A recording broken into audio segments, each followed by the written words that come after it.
పేదవాడి పక్షాన నిలబడతాం, ప్రజా గొంతుకై నినదిస్తాం. వాయిస్ ఆఫ్ వాయిస్లెస్, తెలుగువారి మనస్సాక్షి సాక్షి టీవీ. సాక్షి టీవీ ప్రసారాల కోసం మీ స్థానిక కేబుల్ ఆపరేటర్ని వెంటనే సంప్రదించండి. సో జనరల్గా మీరు మూవీస్లో కానీ అంటే సిరీస్లో కానీ అంటే లాస్ట్ టైం మనం చేసిన ఇంటర్వ్యూస్లో కానీ అంటే ఇప్పటి వరకు అంటే పోలీస్ దాంట్లో ఉన్నది మీకు సై నుంచి చూసుకుంటే తర్వాత సినిమాలు కూడా ఉన్నారు మీరు. విక్రమార్కుడు రైట్, విక్రమార్కుడులో ఉన్నారు. సో అది బాగా యాప్టెడ్ కూడా మీకు. సో ఇందులో అంటే ఏమన్నా మారిందా సార్? అంటే మీరు ఎలా మారింది? నేను ఎస్ఐ నుంచి డిమోట్ అయ్యి కానిస్టేబుల్ అయ్యాను. అదే సార్, కానిస్టేబుల్ పెట్టారు, హెడ్ కానిస్టేబుల్. స్టేషన్ మొత్తం నా అండర్లోనే ఉంటుంది.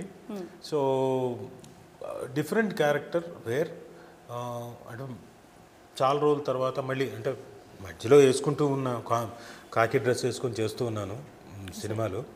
బట్ ఇది మళ్ళీ కానిస్టేబుల్ దీంట్లోకి రావడం, డిమోట్ అయి చేయడం, డిఫరెంట్ క్యారెక్టర్ వేర్ ఈ క్యారెక్టర్ కనకమహాలక్ష్మికి సపోర్టివ్గా ఉండే క్యారెక్టర్. అది ఎంతవరకు సపోర్టివ్గా ఉంటాడు అనేది, చివరిదాకా ఉంటాడా, మధ్యలో మారిపోతాడా అడుగుతాను సార్. అదే మీరు అడగండి. అది ఏంటి అనేది నేను జనాలకి ఏం చెప్తున్నా అంటే అది చూడాలి, చూస్తే కానీ మీకు అర్థం కాదు. Yes sir. ఏ లైన్ బాగా నచ్చింది సార్ మీకు? అంటే బేసిక్గా మొత్తం సబ్జెక్ట్ అంతా ఒక అమ్మాయి ఒక ఊళ్ళోకి వచ్చి, అమాయకమైన అమ్మాయి అసలు అంటే ఏమీ తెలియని, అంటే వేరే ప్రపంచంలోకి వచ్చి ఒక ఊరు వదిలిపెట్టి ఇంకో ఊళ్ళోకి వచ్చి ఒక మగవాళ్ళ ప్రపంచంలోకి వచ్చి, పైగా రూత్లెస్గా ఉండే ప్రపంచంలోకి వచ్చి వాళ్ళ మధ్యన సర్వైవ్ అవ్వగలుగుతుందా లేదా ఫస్ట్ పాయింట్. తర్వాత సమస్యలు, ఆ సమస్య వేరే అంటే సమస్య అంటే తిను ప్రేమించిన మధ్యలో ఏర్పడిన స్నేహబంధానికి ఇబ్బంది వచ్చినప్పుడు ఆ సమస్యని ఎలా ఛేదించింది. ఇది మొత్తం అంతా కథ చాలా బాగుండింది. ప్లస్ క్యారెక్టర్స్ డిఫైన్ చేసినప్పుడు చాలా బాగా ఎక్స్ప్లెయిన్ చేశాడు ఆయన, ఈచ్ క్యారెక్టర్. అంటే ఓన్లీ మీ ఒక్క నరేషన్ కాకుండా మిగతా క్యారెక్టర్స్ కూడా అన్ని చెప్పారు. మొత్తం కథ చెప్పారు. చాలా వరకు ఇప్పుడు కొంతమంది స్కిప్ చేస్తున్నారు, ఓన్లీ మన క్యారెక్టర్ వరకు మాత్రమే నరేషన్ చెప్తున్నారు.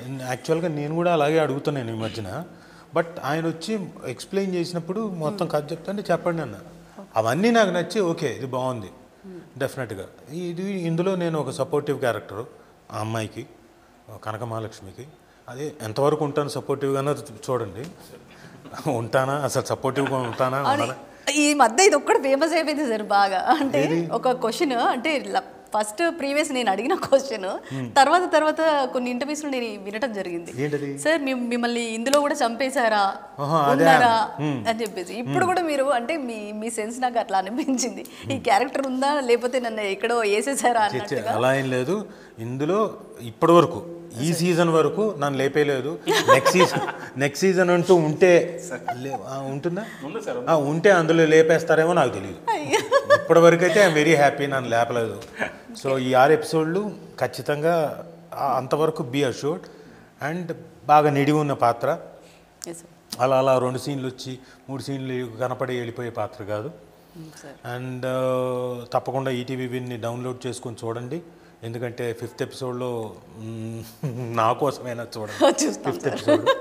5th ఎపిసోడ్ నేను అంటే అలానే ఆయన అంటాడు, 5th ఎపిసోడ్ ఏంటి సార్? ఇందాక ఒక ఇంటర్వ్యూలో మాట్లాడుతూ 5th ఎపిసోడ్ చూడండి నా కోసం అన్న చూడండి అన్నాను.